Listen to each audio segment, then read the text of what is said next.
So after stepping foot in the Paldea region for after 3 years, the question is, what has changed? Is it worth revisiting and coming back to this game, or is it something that we should basically just drop off and forget? Our first time around, the experience wasn't what it should have been playing on the Nintendo Switch 1, but I'm here to tell you, playing on Nintendo Switch 2, things are so much better. Let's go ahead and dive in.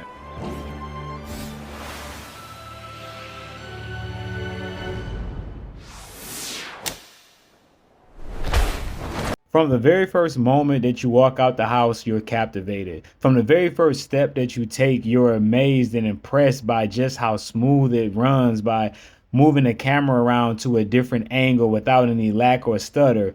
Definitely not the experience that you got the first time around, but one that's well appreciated this time. So I'm not going to bore you guys with re-review coverage or content, things of that sort. I'm going to give you what I really appreciated about this game and that really just dived and captivated me to go even deeper, and that's the content that is in it. This game has games inside of games inside of games where it just keeps on giving, and it's Pokemon, right? You can start over with any different level of Pokemon and go into any different area that you want to for a different experience, and I absolutely love that. Now, with that being said, this truly was an open world experience, and we didn't get to experience that the first time because of how buggy it was on the Switch 1. On the Switch 2, we do not have those problems or concerns, so now we get to basically be fully immersed into what it should have looked like by having an open world Pokemon game, and this is where I believe it shines the most. This time around, the world doesn't seem so barren and empty.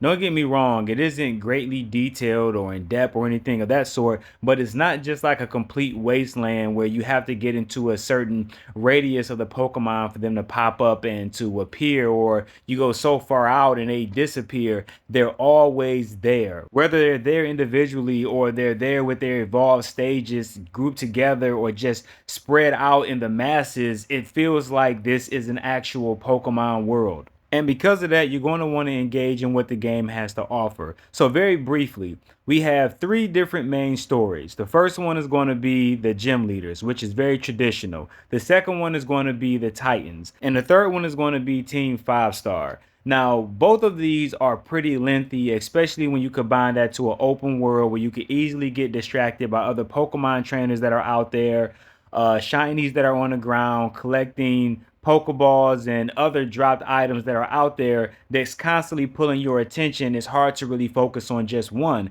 And you can do them in any order you want to. There isn't one that has greater purpose over the other, but I think they all work well together.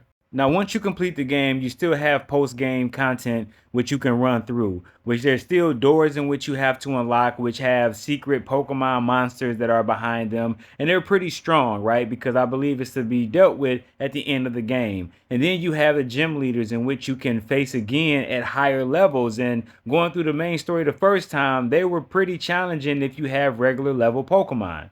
You could also do shiny hunting if that's your thing, or complete your Pokedex, whether through battling them and gathering information for the Pokedex or actually challenging them and capturing all, however many is in there. There's over 400. I don't know the complete number. It's just a lot. So during my first playthrough, I never enjoyed school. So once I was set free to collect Pokemon, I just never returned. Not for any classes, not for any teachers, not for anything. And little did I know there was so much inside of this building to do during the game and post game. One of the things that you could do was go to classes and and basically participate. Be quizzed on things, and if you answer correctly and you completed those tests, you receive rewards. Or if you wanted to go and you wanted to explore, there was so many areas and where you could go to, some in which you didn't have access until after the game was completed. And that's just a nutshell of things you can do. And trust me, if you enjoy Pokemon, you want to come here and see what it has to offer. So if you are a Pokemon fan, which I believe you are, that's why you're here watching this video, then you're all about creating a relationship between your character and that Pokemon, right? And the best way you're going to do that is through picnics. This is the relationship building process, I would say, between you and that Pokemon. So at first, in my playthrough, I would not make a picnic. I wouldn't make a sandwich or anything like that. It was stupid. It was useless, but I didn't understand the additional benefits that came from having picnics. Not only do you get to watch your Pokemon and you get to feed them sandwiches and basically, like, rub on them and interact with them in that way, but when it comes down to battle, they'll actually hang in there because they don't want to make you sad. But this only comes from building those hearts up and them having a stronger trust with you than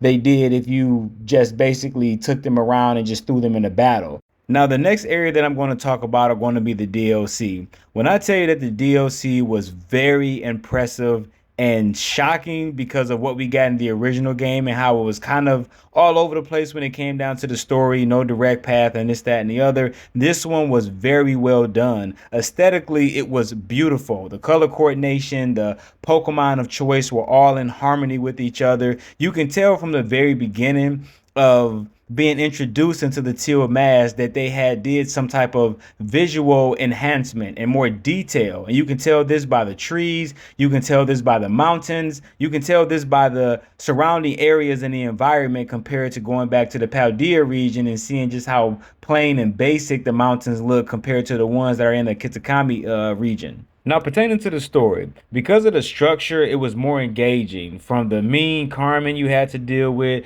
to the jealous rivalry of her little brother, all the way to fighting the three wicked boss Pokemon, it was very enjoyable. And even after all of that, there's this mission with this hot photographer, one that is really enjoyable and has like a story all of its own, which could be like the main story of Kitakami if they wanted it to be. That's just how pleasurable this DLC was. And all I'm going to say is that at the end of her request that you fulfill, you'll receive 2 new Pokemon. By looking at the map, it's pretty large, right? So it'll take a while before you're actually able to capture all of these Pokemon, to explore all the land, the caves, the depths and the height of what it has to offer. Just an amazing DLC for part 1.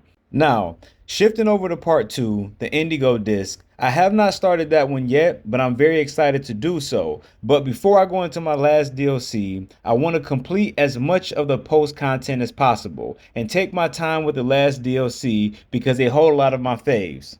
So in one of my recent videos I posted, I said that the hype was real, but the price isn't. Meaning the visual enhancements and the frames per second were amazing, but to pay $450 for a new console and $60 for the game again, if you've gotten rid of it before the Switch 2 was released, wasn't worth it. I was wrong. Do I regret paying $450 primarily to play Pokemon Violet again?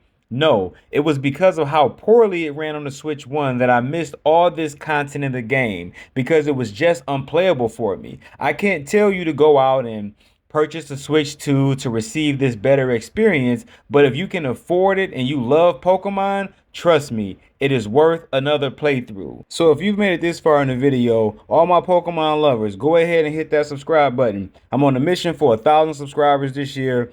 Let's get this video to at least 50 likes. I appreciate you guys dropping in. Let me know in the comment section down below if you think it's worth purchasing a new system to play a 3-year-old game. And with that being said, you already know. It's your boy, oh no, not another reviewer, and I'm out.